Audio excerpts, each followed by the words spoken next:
दोस्तों आदाब अर्ज़ है, मैं अनीस अहमद खान हिंद वॉइस से आपसे मुखातिब हूँ। AIMIM के नेता असदुद्दीन ओवैसी साहब बिहार के चुनाव में लालू के राष्ट्रीय जनता दल के एक बयान से बरहम हो गए, बहुत नाराज हो गए और हत्ते से उखड़ गए। जबकि जनता दल राष्ट्रीय जनता दल ने जो RJD है उनके ऊपर आरोप लगाया कि वो वोट कटवा है, वो मुसलमानों के वोट काटने के लिए चुनाव मैदान में उतरते थे। ओवैसी बड़े अच्छे मुकर्रर हैं, बड़ा अच्छा बोलते हैं और बेबाक बोलते हैं। जब उनके ऊपर ये इल्ज़ाम लगाया गया तो उन्होंने जवाब में ओवैसी ने कहा कि महाराष्ट्र में शिवसेना के साथ मिलकर सरकार बनाने वाली कांग्रेस के साथ जनता दल है, राष्ट्रीय जनता दल मिलकर बना रही है उनसे RJD, और जिसने बाबरी मस्जिद गिराने के लिए अभी तक वो कहती कि हम वी आर प्राउड कि हमने बाबरी मस्जिद को गिराई थी, खुलेआम गिराई थी। और AIMIM के सेकुलरिज्म का वो कहते हैं कि इसके साथ ही हमारी पार्टी और मेरे सेकुलरिज्म की वो जांच पड़ताल कर रहे हैं। 2019 में राष्ट्रीय जनता दल ने अपनी ही गढ़ में हार पाई थी और वोट कटवा AIMIM को कहते हैं। ये जवाब है असदुद्दीन ओवैसी साहब का, जवाब देने में माहिर हैं। और असदुद्दीन ओवैसी की एक खास बात है कि मुस्लिम इश्यूज़ पे वो खुल के बोलते हैं। बाबरी मस्जिद के इशू पे भी बोले हैं, राम जन्मभूमि जब शिलान्यास हुआ तो उस पर भी बोले हैं, पार्लियामेंट नहीं थी तो बाहर बोले हैं, वो डरते नहीं हैं। इसके बाद आप देखिए कि अभी तक बड़ी बड़ी मुस्लिम पार्टीज़ थीं, जो धार्मिक पार्टियां भी थी, जैसे जमात-उल उलमा-ए हिंद, जमात इस्लामी वगैरह वगैरह वगैरह, वो सारी खामोश है। मुस्लिम पर्सनल लॉ तो कहीं है ही नहीं, ये सारी खामोश बैठी हुई हैं। लेकिन सिर्फ एक आदमी बोल रहा है, असदुद्दीन ओवैसी। मैं पर्सनली उनको पसंद नहीं करता हूँ, और जिस तरीके से वो मुसलमानों का खुलेआम पक्ष लेते हैं और जिस तरीके से वो बेबाक होकर बोलते हैं, उससे कहीं ना कहीं मुसलमानों के ऊपर गलत असर पड़ता है, हिंदू ताकतें मजबूत होती हैं। लेकिन बोलते तो हैं, जब सब खामोश है तो असदुद्दीन ओवैसी ही बोलता है।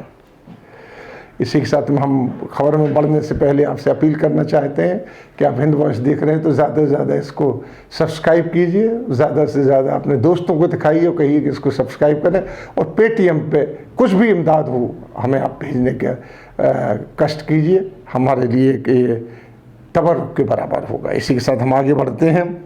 ओवैसी ने बिहार में विधानसभा चुनाव में पूर्व केंद्रीय मंत्री देवेंद्र प्रसाद यादव की पार्टी के साथ एक अलग संयुक्त लोकतांत्रिक सेकुलर गठबंधन किया है।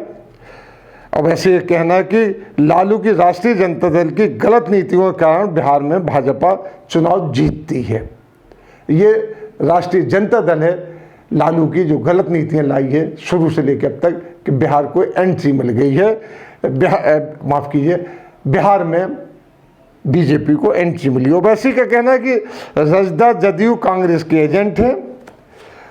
हर पार्टी मुसलमानों के वोटों को पर अपना अधिकार समझती है, ऐसा समझती कि ये वोट हमारे ही हैं और दूसरे को नहीं मिलना चाहिए। अगर उन्हें कोई भाजपा की B टीम कहता है तो उन्हें किसी पार्टी को सेकुलरिज्म का सर्टिफिकेट नहीं चाहिए। ओवैसी साहब कहते हैं कि अगर उन्हें कोई भी भाजपा की B टीम कहता है, C टीम कहता है, E टीम कहता है, तो उन्हें किसी से अपने सेकुलरिज्म का सर्टिफिकेट नहीं चाहिए। मुसलमानों के समर्थक हैं वो, उनके कहने का मतलब ये है।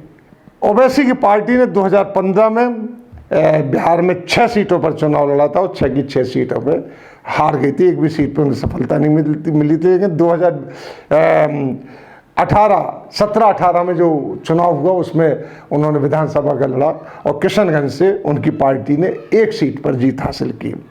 बिहार में मुसलमानों की जो तादाद है, अभी तक ये कहा जाता है कि 16.9 यानी 16.9% का मतलब है 17% के आसपास है। यानी देश के हिंदी बेल्ट में सबसे अधिक जो मुसलमान है वो बिहार में पाया जाता, पावरफुल मुसलमान है।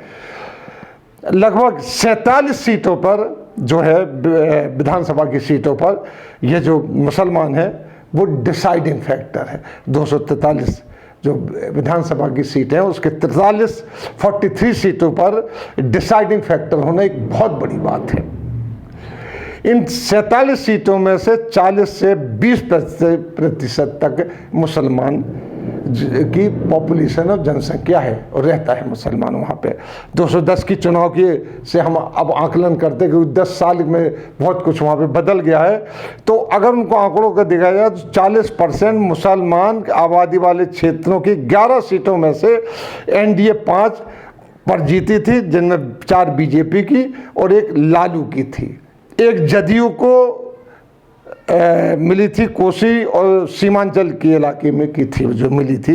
इससे ये पता चलता है कि जो नीतीश ने डेंट किया मुसलमानों में लालू से और वो सीटें लेके बीजेपी की तरफ गई है। इस तरह देखें तो मुस्लिम डोमिनेटेड 47 सीटों में से 27 पर एनडीए जीती थी। ये नीतीश के दम से जीती थी। आपने देखा होगा नीतीश बहुत बड़े ड्रामेबाज हैं। अब वो नमाज की जो टोपी लगा के खड़े हो जाते हैं और कई फंक्शन चलते हैं वहीं पे गले में एक रुमाल डाल के अरब का वो खड़े हो जाते हैं, दुआएं पढ़ने लगते हैं, सब कुछ करने लगते हैं। ये नाटक उन्होंने बहुत किया, लेकिन मुसलमानों की जो बहबूदी तरक्की एजुकेशन के लिए बिहार में जीरो रहा है हिसाब किताब। वहाँ पे इतना काम नहीं हुआ जितना होना चाहिए मुसलमानों के लिए। तभी बिहार का ज़्यादातर मुसलमान जो प्रॉस्पेरस है वो बिहार से निकल के है, ज़्यादातर विदेशों में, गल्फ कंट्रीज़ में और देशों में बसा है और ज़्यादातर वहाँ से निकल के साउथ में जाके रहने लगा, बंगाल जाके रहने लगा, दिल्ली उत्तर प्रदेश में आके यहाँ से वो मनी ऑर्डर इकोनॉमी चलाता है, यहाँ कमाता है, मनी ऑर्डर के जरिए वहाँ पे भेजता। तो मनी ऑर्डर नहीं चलते हैं, लेकिन मनी ऑर्डर इकोनॉमी बिहार की कही जाती थी कि बिहार के ज़्यादातर लोग बाहर रहते हैं।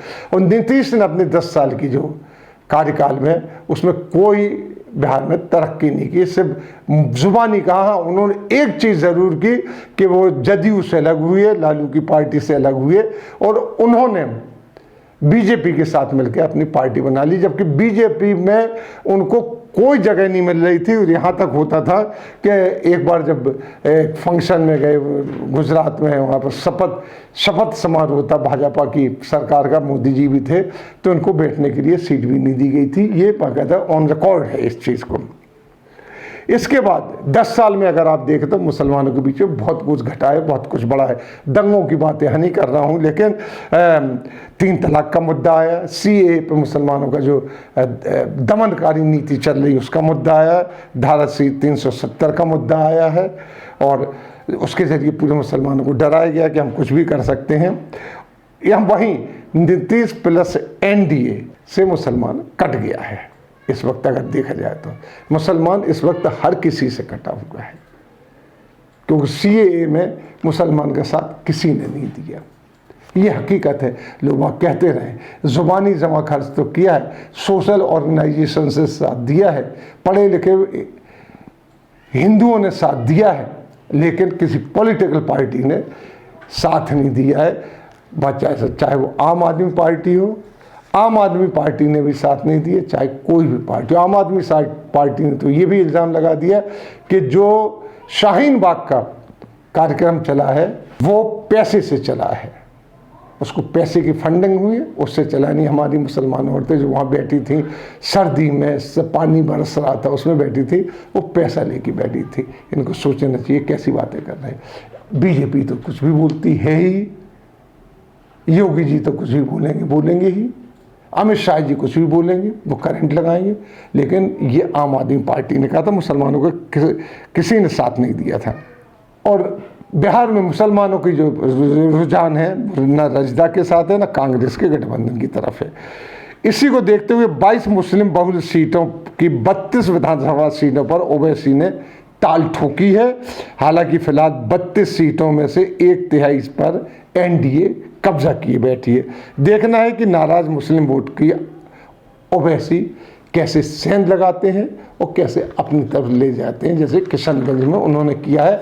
इसी के साथ हम आपसे लेते हैं विदा। अगले अंक में फिर हाजिर होंगे, तब तक के लिए दीजिए हमें इजाज़त।